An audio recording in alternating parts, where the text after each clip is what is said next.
Hello students, I am to discuss about sickle cell anaemia. आज हम sickle cell anaemia के बारे में डिस्कस करेंगे। यहाँ पर आप दो स्ट्रक्चर देखोगे। हम एनीमिया पढ़ रहे थे, एनीमिया के अंदर एक टाइप होता है सिकल सेल एनीमिया। इस स्ट्रक्चर पर आप देखोगे ये नॉर्मल सेल का स्ट्रक्चर है और ये सिकल्ड सेप, सिकल माने होता है यानी इस प्रकार की सेप होती है। उसको कौन सी सेप बोलते हैं? सिकल्ड सेप बोलते हैं। इसको हम बोलते हैं सिकल्ड सेल एनीमिया। क्या होता है सिकल सेल एनीमिया, क्या इसके कॉजेज है, क्या इसका डायग्नोसिस मैनेजमेंट है, ये हम आगे डिस्कस करते हैं। सबसे पहले हम इंट्रोडक्शन की बात कर लेते हैं कि सिकल सेल एनीमिया क्या है।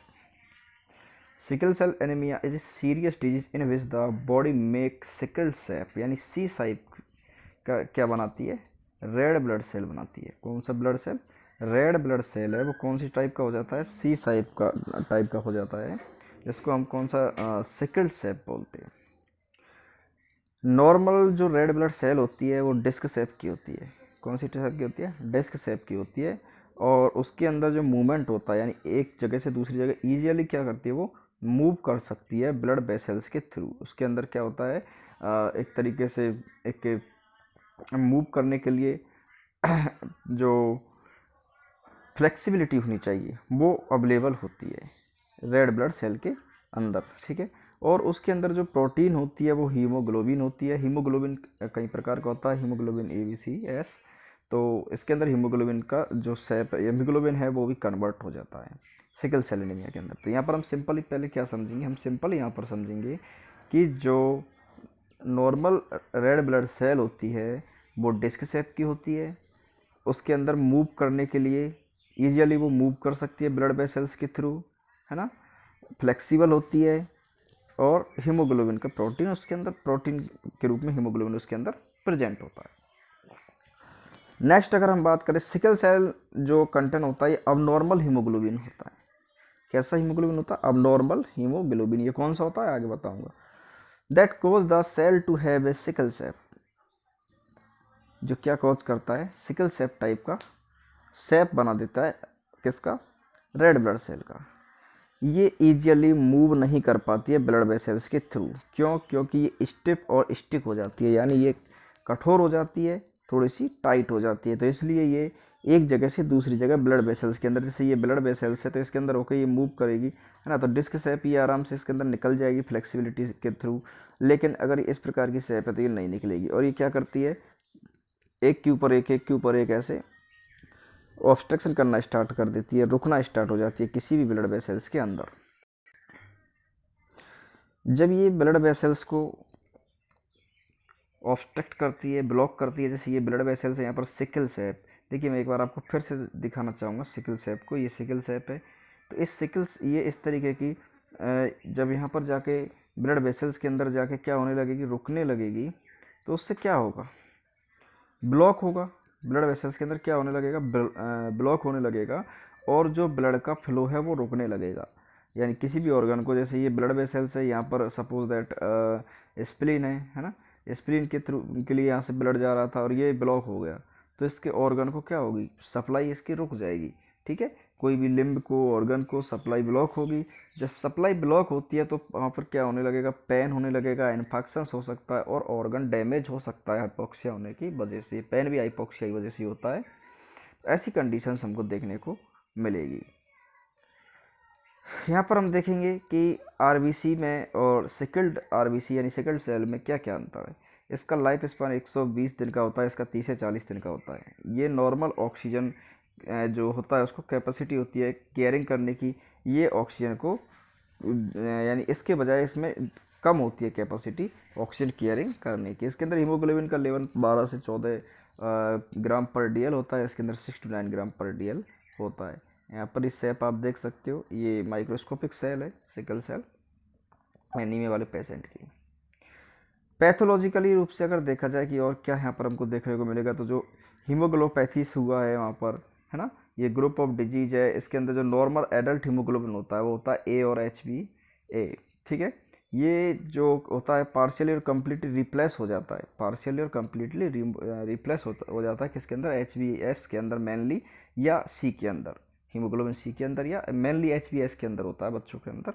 तो ये क्या हो जाता है, रिप्लेस हो जाता है, यानी जो नॉर्मल हीमोग्लोबिन था, हीमोग्लोबिन ए, वो रिप्लेस हो गया है, चेंज हो गया हीमोग्लोबिन एस के अंदर। इसलिए ऐसी दिक्कतें और इस तरीके की स्ट्रक्चर हमको देखने को वहाँ पर मिलेगी। इसके अंदर जो पॉलीपेप्टाइड चेन है वो चेंज हो जाती है ना, अल्फा बीटा चेन जो होती है प्रोटीन की आरबीसी के अंदर, है ना, अमाइनो एसिड्स होते हैं, ये सब क्या हो जाते हैं, चेंज हो जाते हैं। नेक्स्ट हम बात करेंगे type of sickle cell disease की। किसकी? Type of sickle cell disease की। एक है हीमोग्लोबिन एसएस डिजीज। कौन सा है? Haemoglobin sickle cell disease. Haemoglobin sickle cell disease के अंदर हमको क्या देखने को मिलेगा? हीमोग्लोबिन सिकल सेल डिजीज है वो मोस्ट कॉमन टाइप है सिकल सेल डिजीज का, सबसे पहले तो, ठीक है। इसके अलावा जो इनहेरिट कॉपीज होती है हीमोग्लोबिन एस जीन्स की, वो दोनों पेरेंट्स के द्वारा बच्चों को मिलती है, ठीक है। और इसके अलावा जो सीवियर फॉर्म होता है सिकल सेल डिजीज़ का, जो सीवियर फॉर्म है, मोस्ट सीवियर फॉर्म जो होता है, ठीक है, जैसे सिम्टम्स जो होते हैं, जैसे ही सिम्टम्स बच्चे को आना स्टार्ट होंगे सीवियर फॉर्म के, तो उनकी रेट होती है वो हाइयर होती है इस डिजीज़ के अंदर, हीमोग्लोबिन सिकल सेल डिजीज़ के अंदर, ठीक है। किस तरीके से? देखिए बच्चे से मिलेगा, जैसे सिकल सेल ट्राइड है, और सिकल सेल ट्राइड बच्चे के माता के और पिता के अंदर भी है। यहाँ पर एच बी ए भी है और एच बी एस भी है, माता के अंदर भी और बच्चे के अंदर, पिता के अंदर भी। तो अगर किसी के पिताजी एच बी ए और एच बी एस है और माताजी भी है, तो बच्चे के नॉर्मल होने के चांस कब है? जब एच बी ए अगर दोनों का बच्चों के अंदर आ रहा है। अगर किसी बच्चे के अंदर एच बी ए और एच बी एस आ रहा है ना, जैसे पिताजी का एच बी ए आ रहा है और माताजी का एच बी एस आ रहा है, पिताजी का एच बी एस आ रहा है, माताजी का एच बी ए आ रहा है, तो उस बच्चे को सिकल सेल ट्राइड होने का खतरा है, ठीक है। इसी प्रकार से अगर देखा जाए कि जो माताजी है, माताजी का एच बी एस आ रहा है, पिताजी का एच बी ए आ रहा है, तो ऐसी कंडीशन में भी सिकल सेल ट्राइड होने का खतरा है। और सिकल सेल डिजीज़ कब होगी? सिकल सेल डिजीज़ होगी जब माताजी की तरफ से एच बी एस आ चुका है ना, और पिताजी की तरफ से भी एच बी एस आ चुका है। ये H B S H B A क्या, ये हीमोग्लोबिन के टाइप है। Next second most common type का जो होता है वो एस सी होता है। कौन सा होता है? एस सी वाला हीमोग्लोबिन होता है जो सी टाइप का होता है, और ये इसके अंदर ये सेकंड मोस्ट कॉमन टाइप का होता है। और जो सी जीन्स होता है उसके अंदर पेरेंट्स के जो एस जीन है और उसको क्या होता है, कन्वर्टेशंस होता है, जिससे क्या होगा, बच्चों को सिम्टम्स आएंगे, इंडिविजुअल्स को सिम्टम्स, जो माता पिताजी का एस एस जीन्स आया है उसकी वजह से बच्चे को सीवियर एनीमिया के सिम्टम आएंगे। लेकिन जो फर्स्ट था, है ना, एस एस डिजीज़ थी, उसके बजाय इसके सिम्टम्स कैसे होते हैं? लेस सीवियर होते हैं। एक होता है haemoglobin S B beta thalassaemia. इसके अंदर क्या होता है कि जो हीमोग्लोबिन बीटा थैलेसीमिया होता है वो अफेक्ट करता है ग्लोबिन जीन्स जो प्रोडक्शन होता है, यानी ग्लोबिन चेन होती है प्रोटीन की, उसको अफेक्ट करता है। साइज होती है रेड ब्लड सेल की, उसको भी कम कर देता है ना, बीटा प्रोटीन की वजह से। ये अल्फा बीटा ये सबका ये protein chain, amino acid chains, ये चेन्स होती है जिनसे निर्माण होता है सेल्स का, ठीक है। तो आपको कोई कन्फ्यूज नहीं होना है। चौथा टाइप होता है हीमोग्लोबिन एस बी थैलेसीमिया का। सिकल सेल ट्राइड किसको कहते हैं? सिकल सेल ट्राइड हम कहते हैं people who only inherit a mutated genes haemoglobin S for one parents are said to have sickle cell trait, they may have no symptom और reduce symptom. Means ऐसी condition जिसके अंदर sickle cell वाली यानी symptoms condition है, अब normality है लेकिन सिम्टम नहीं है, तो ऐसी कंडीशन को हम क्या बोलेंगे? Sickle cell trait. Sign symptom क्या आएगा? साइन